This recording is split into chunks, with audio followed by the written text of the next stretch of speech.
President. Having a forum, we now exceed the process. We go to the next item, approval of the agenda. Ayun ano. Cuma kani-gamiton. Kani-gamiton. Kanya. Tanggalan. Thank you, Mr. Chairman. To approve the agenda of today's regular session. There's a motion for the approval of the agenda. Any second? Seconded by Councilor Salsos. Any addendum? Member Councilor Abragan. I know you are present.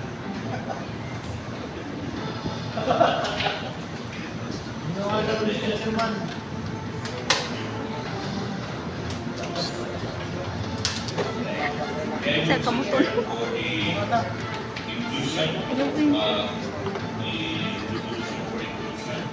Amendments, inclusion, the contracted services as one is the This is for I6. I6, the resolution ongoing, and the designation of Miss Ali of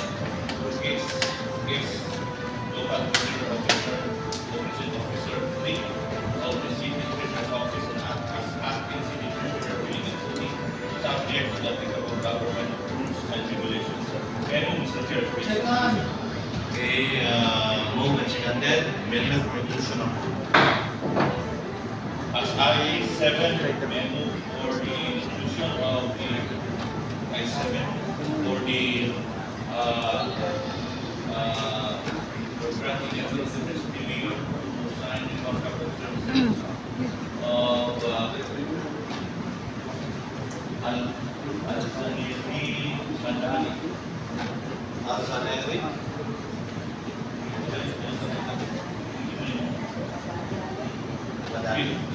Services. By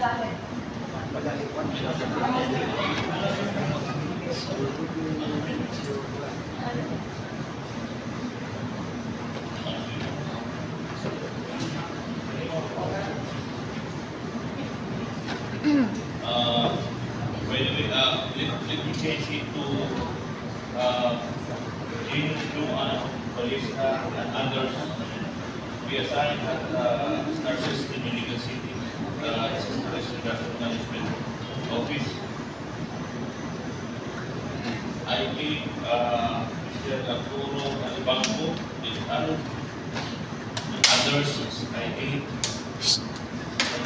Omnibus, Mr. Chair.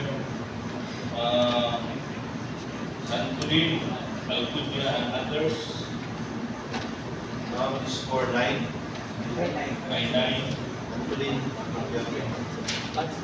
And Jinilin, Afakli, and others who assigned as midwives, medical technologists, as I read Then, midwife, no? midwife. And also to Sila, Hana, and others to be assigned as vegan, curriculum, vegan, drug treatment and rehabilitation center. I-11. And the Muhammad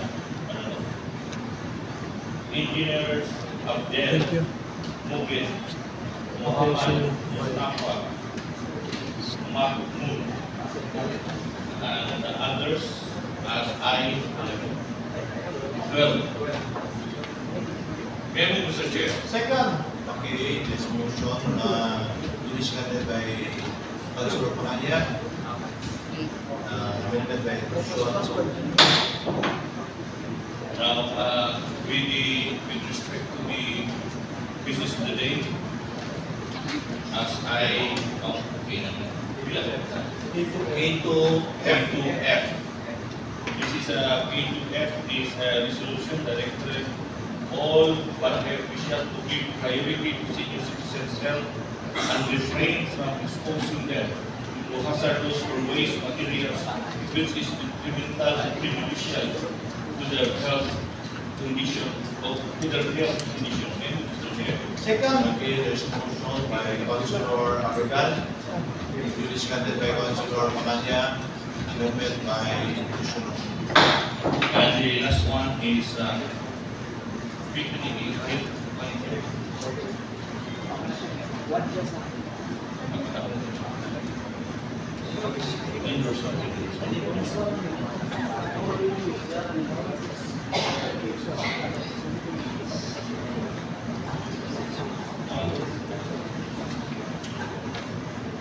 one, Mr. Chair, is a resolution requesting the City Mayor shall to include and give to the station commander Tenorio the monthly allowance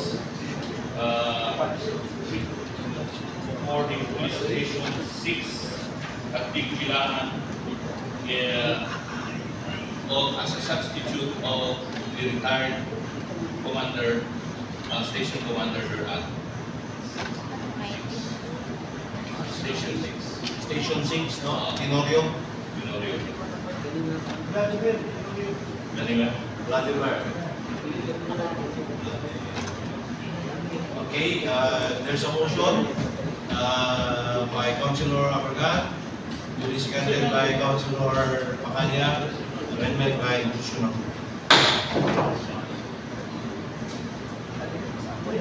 When as the Secretariat, it's just refers to my table, Mr. Chair, about this amendment of the honorarium. Is this an ordinance? Is this only a resolution requesting the mayor? Okay. The resolution is the honorarium. The third one, Mr. Chair.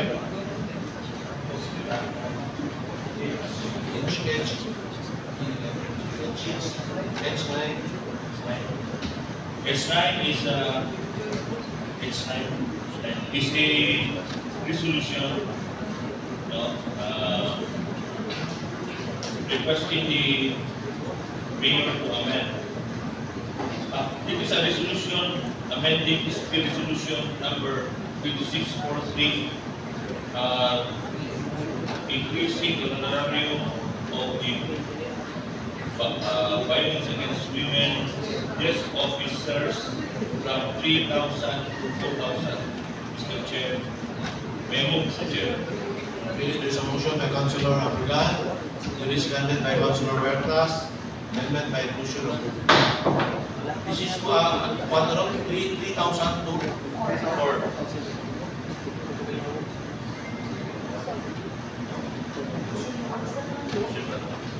Any more amendment?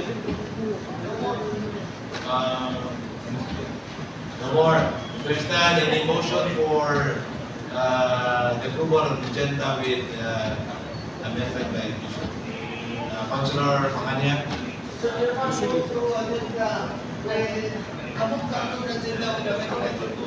Okay, there is a motion by Councilor Macanya, seconded by Councilor Monte. Today's agenda is now approved with amendment by. We go to the next item, letter H. Referral business. First item is referred to the committee of the day. Okay, Councilor. Mr. Secretary, Mr. Chairman, I respectfully move for the said documents to be returned to ICDR head, Ms. Armin Aloro, considering that there are no attached program reports relative to the projects in Barangay del Carmen and Barangay Tubod, Iligan City. Likewise, we asked whether the same has been discussed by the DR Council and the board resolution recommending the same. Mr. Chairman, may we also know whether or not the 7 million pesos budget allocation is a lump sum allocation or not. So move, Mr. Chairman. Okay, there's a motion by Councilor Iboro, seconded by Councilor Vinny Belmonte and Councilor Santuan. Motion is approved. Next item, letter I. Just from the Honorable City Mayor. First item, the chairman of laws and land use plan. Okay, Councilor Salsos. Good afternoon, Mr. Chair. I move that this extrajudicial settlement with the of sale be deferred and referred to the City Legal Office with clarification among others as to the following. Document of the car or the car as to the matter of the right of way on the parcels of land which is beside the property, and clarification as to the payment of state taxes, CGT, and other necessary expenses relative to the transfer of said property to the LGU. These are only some of the issues that has to be thrashed out, Mr. Chair, and this has already been referred to the Secretary of the Sangguniang. So, Mr. Chair. Okay, noted. Okay, Councilor Pranay. In addition, second guy. Okay, there's motion seconded by Councilor Pranay and Councilor Abagad. Okay, motion is approved. Okay, the floor, Councilor Pranay. Second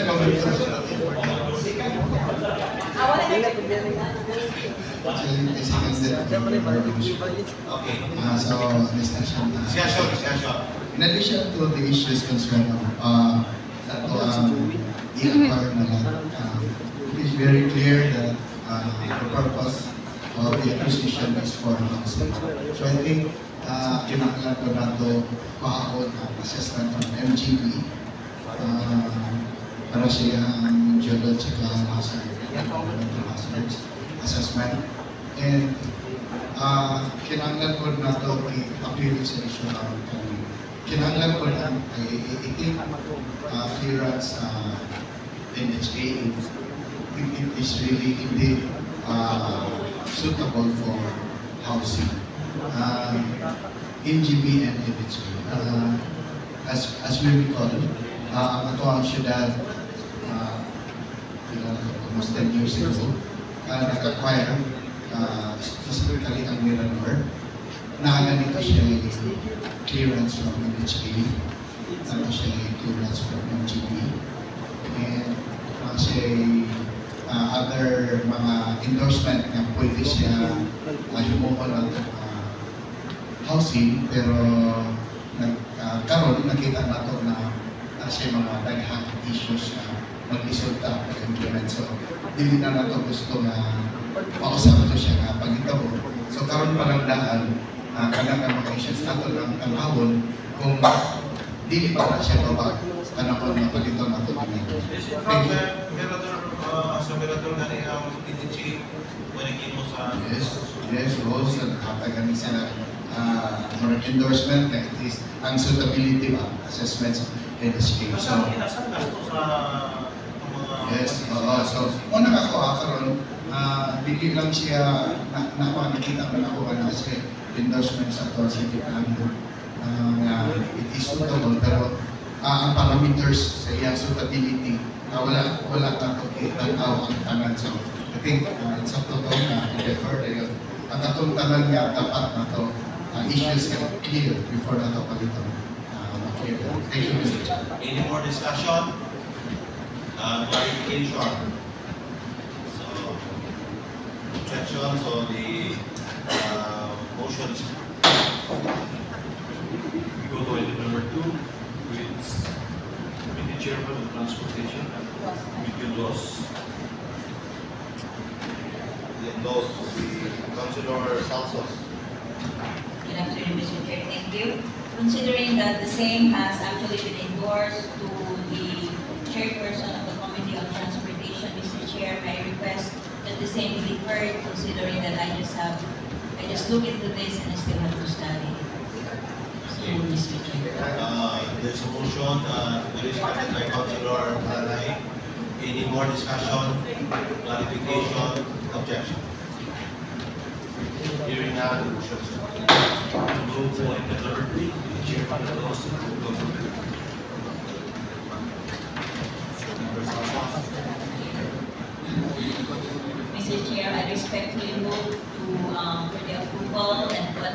5th edition of the revised Citizens Charter Guidebook formulated by the Committee on Anti-Red Tape of Iligan City. So, Mr. Chair. Okay, there's a motion by That's Councilor. the,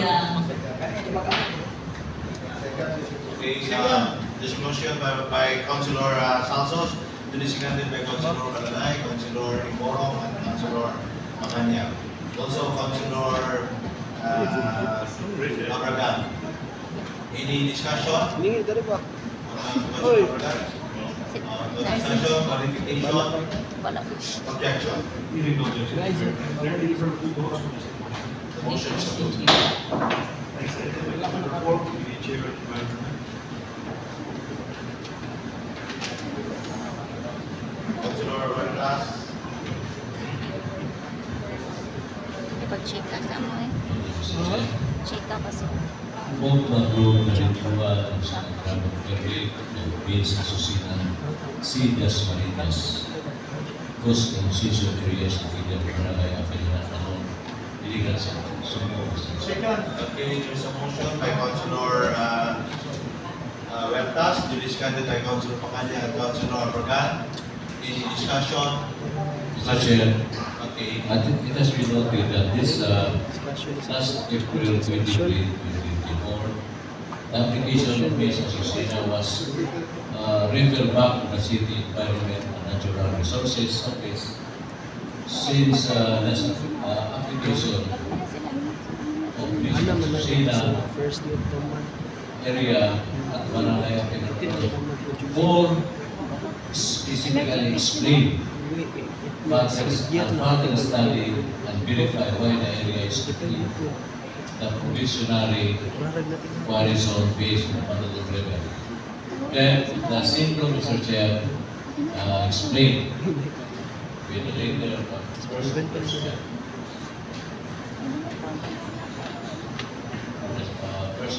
by President Yawala certified that this Siya may palitan na yung color. plan, the area was categorized as within the provisional quarry zone, which is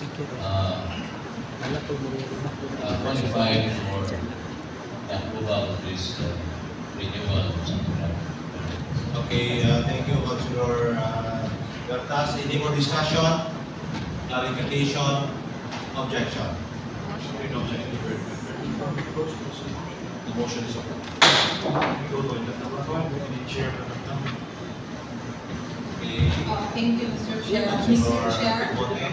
Councilor Lareza, Chairman of Committee of Health, request that this item be referred for his further study. And of course, Mr. Chair, I would like to note that there is no unsigned purchase order being attached, whereas in the title itself, attachments included, one of them is the unsigned purchase order. However, I was reviewing, I don't think I'm the only one. I think everyone does not have their copy for the unsigned purchase order. So Councilor Larrazabal requests that if it will be included in the next agenda, we will request that the unsigned purchase order be attached. So move, Mr. Chair. Okay, there's a motion by Councilor Del Monte, duly seconded by Councilor Pacanya. Any discussion? Clarification? Objection? Hearing none, motion is approved. Next item, number 6,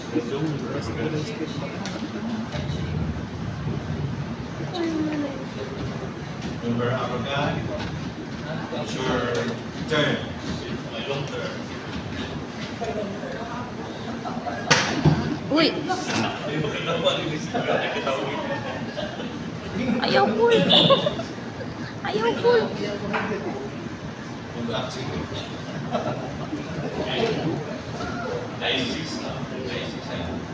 Mr. Chair, to grant authority to the City Mayor. I move, Mr. Chair, for the approval of the resolution confirming the designation of Ms. Hannah Lee of Groupies, Local Treasurer Operations Officers 3 of the City Treasurer's Office as acting City Treasurer of Iligan City, subject to the applicable government rules and regulations. I move, Mr. Chair. Okay, there's a motion by Councilor Abragat, duly seconded by Councilor Socorro. Any, also Councilor Pacanya, any discussion, clarification, objection? Hearing objection. The motion is approved. May I move, Mr. Chair, that the resolution giving authority to our mayor to sign a contract with services of Miss Jean Luan Balista and others, effective July 1 to December 31, 2024, the monthly rate as stated in the contract. May I move, Mr. Chair? Okay, there's a motion by... May I move this as omnibus motion, Mr. Chair? Okay. I said to 7, 12, to 12.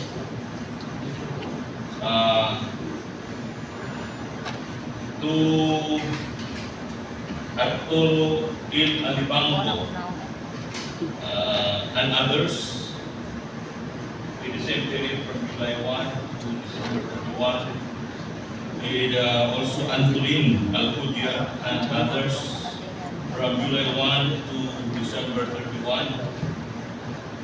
And Ginilin in Able and others from the same for the period of July 1 to 31 at the rate as embodied in the contract.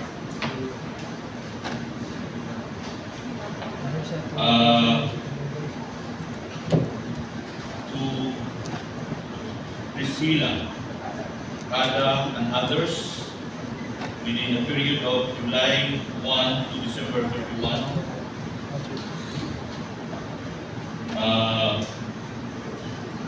Engineers Abdel, Nubit, and others from July 1 to December 31. And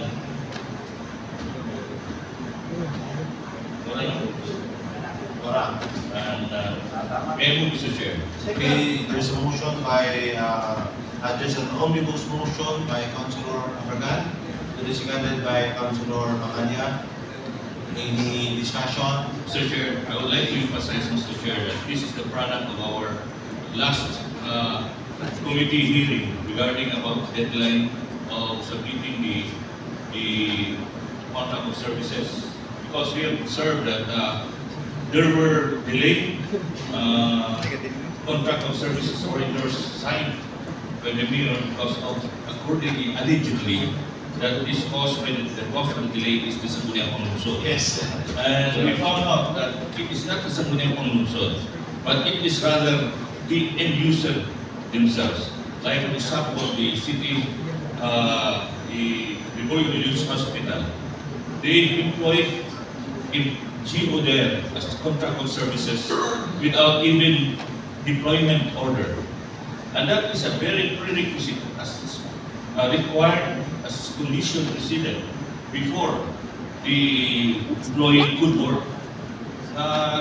They just allow it without DO. That's why it was again blocked by the city mayor's office due to the absence of and lack of requirements. So, in other words, it is not our fault. That's why we passed a resolution that addressing to all departments that all the contracts starting from, or contract of services starting from January to June should be submitted and be acted upon, endorsed to the Sangguniang Panglungsod from June, January and February. And now from July to December, it should be submitted to the Sangguniang Panglungsod, like in this case, July and August. Otherwise, the Sangguniang Panglungsod will no longer entertain and give authority to the mayor except the monthly basis. And this is the product, Mr. Chair. Yeah, yes. Thank you, Councilor Abragan.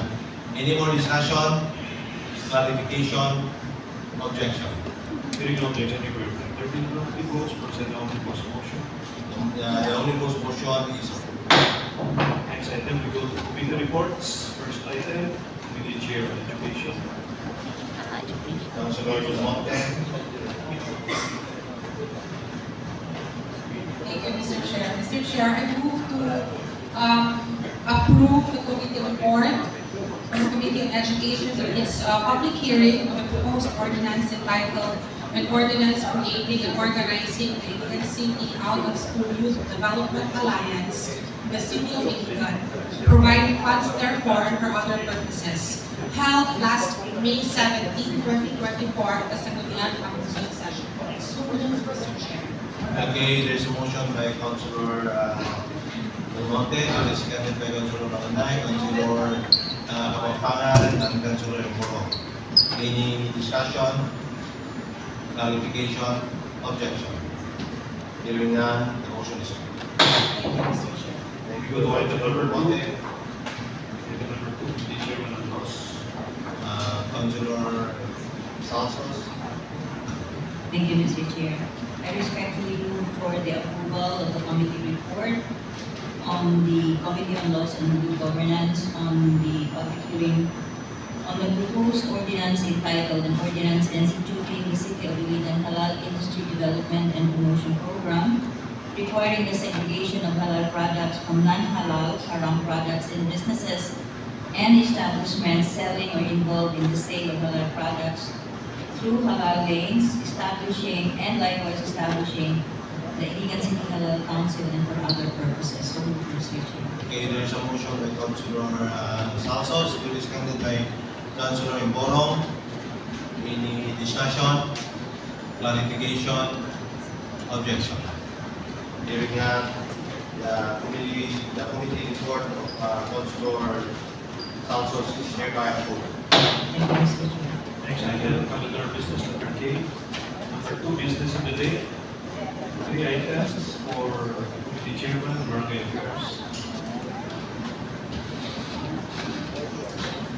Councilor Cesar Bishopor. Mr. Chairman, the acting city budget officer, Amigos motion, Mr. Chairman. The acting city budget officer providing the annual budget and supplemental budget of 3 barangays. The annual investment plan.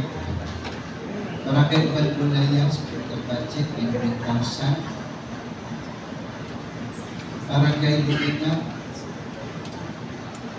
supplemental budget, 2,424,552.98. Barangay Lalipaw, annual budget, 5,053,745. Isa po, Mr. Chairman. Second. There's an omnibus motion, it is seconded by Councilor Bacanya and Councilor Yang, also Councilor Kapampangan. Any discussion, clarification, objection? Hearing no objection, there being no committee votes for the omnibus motion. The omnibus motion is hereby approved. Next item, letter D, Member Belmonte. Councilor Belmonte. Mr. Chair, thank you. Mr. Chair, I move for the proposed ordinance entitled An Ordinance Amending City Ordinance Number 23-7359 entitled An Ordinance Increasing the Financial Assistance of Deserving and/or Qualified Recipients of some scholarship programs offered by the Iligan City Government. For first reading, Mr. Chair. Okay, there's a motion for first reading, duly seconded by Councilor Bacanya. Approved for the first reading. Next item, addendum, the attached Councilor Abulan. member. Member Yang.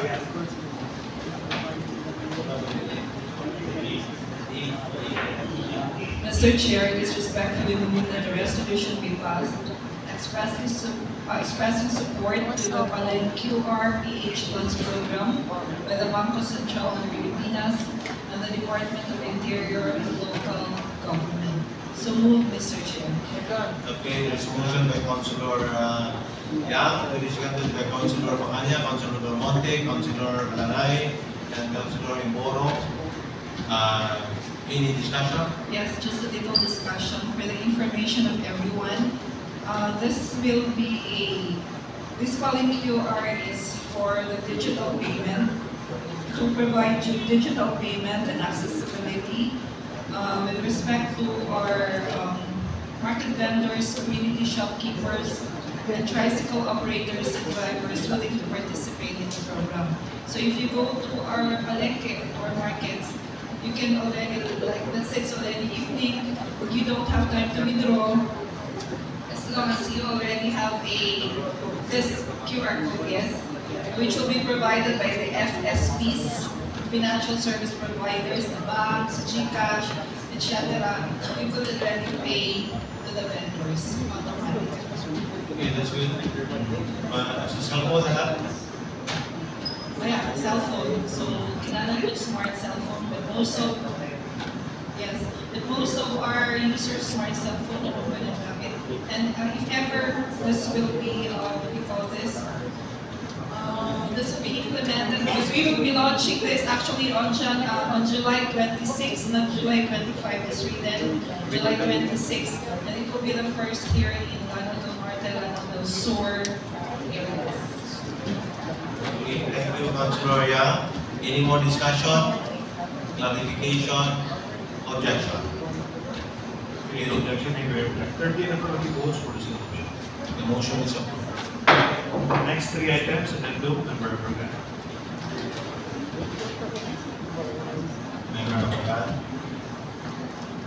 May I move for the approval of the resolution directing all barangay officials to give priority to senior citizens health and to include also the PWD. PWD chairman, Pamati, to topic. Include your sector. Okay, thank you. PWD health and refrain from exposing them to hazardous or waste materials, which is detrimental and prejudicial to their health conditions. Kaya po, Mr. Chair. Okay, there is a motion by Councilor Bergan, to be seconded by Councilor Pacanya, Councilor Huertas, Councilor Yang, and Councilor Baranay. Any discussion? Yes, Mr. Chair. I would like to emphasize this, Mr. Chair, because this is very alarming, Mr. Chair, that there is a center for the senior citizen, which was allocated budget from our city government illegal, and then it was constructed to that purpose with the concurrence of the ABC, and this is taken from the CDC, and it was indeed inspected and approved by the city, our city engineer's office.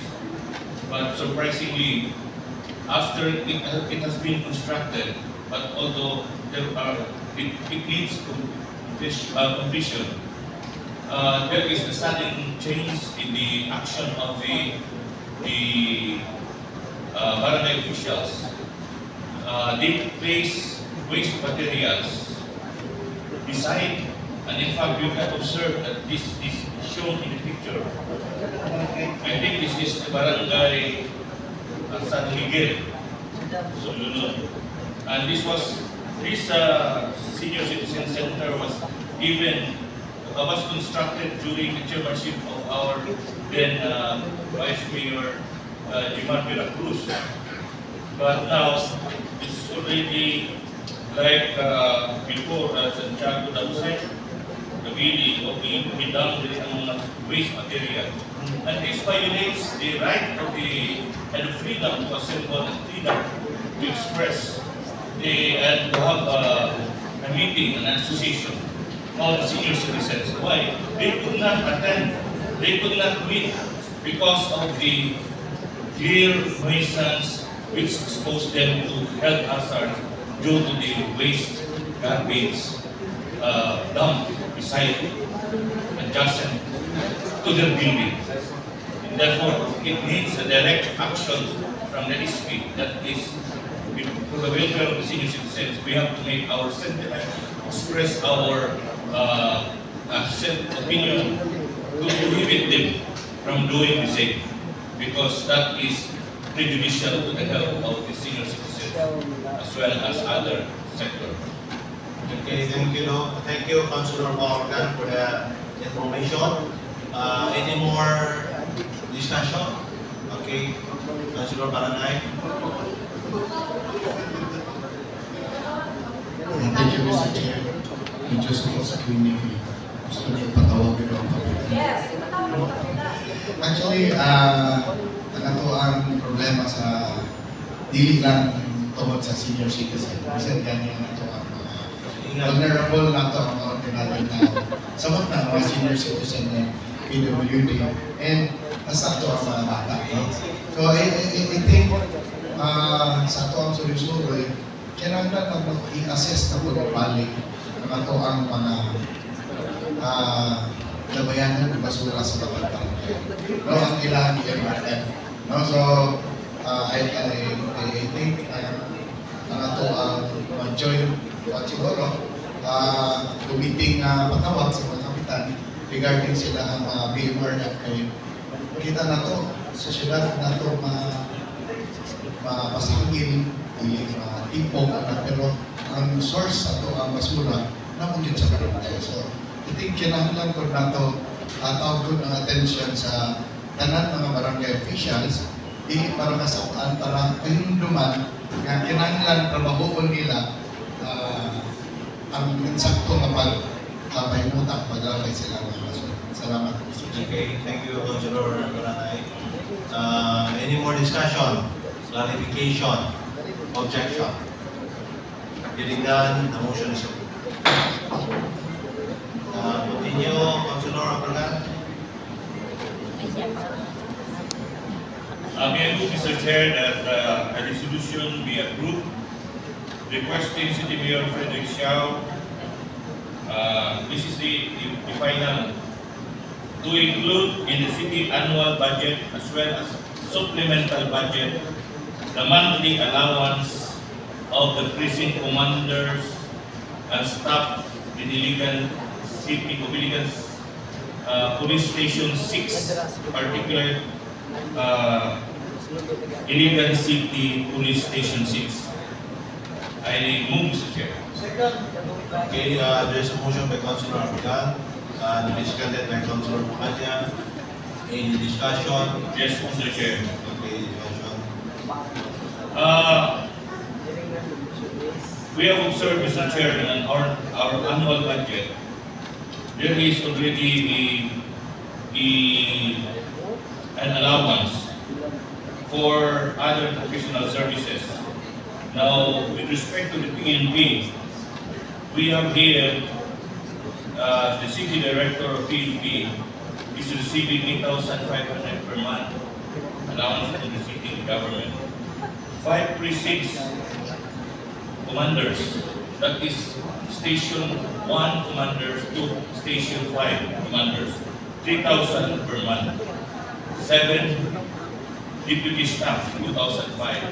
It can be observed that Big Kilaan, which is very risky with respect to the safeguarding, it is not included precinct commander 6, and therefore there is a need for the mayor to give also to treat them in the same permission by giving an allowance to Station Commander 6. And this is the reason why we need this, Mr. Chair. Okay, I think this is a new station, newly established station. I think there is also a plan to put up a station there, but not any station, gas station. There's no gas station there. Okay, thank you for the discussion, Councilor Abragan. Any more discussion, clarification, objection? Hearing none, the motion is approved. Last, Councilor Abragan.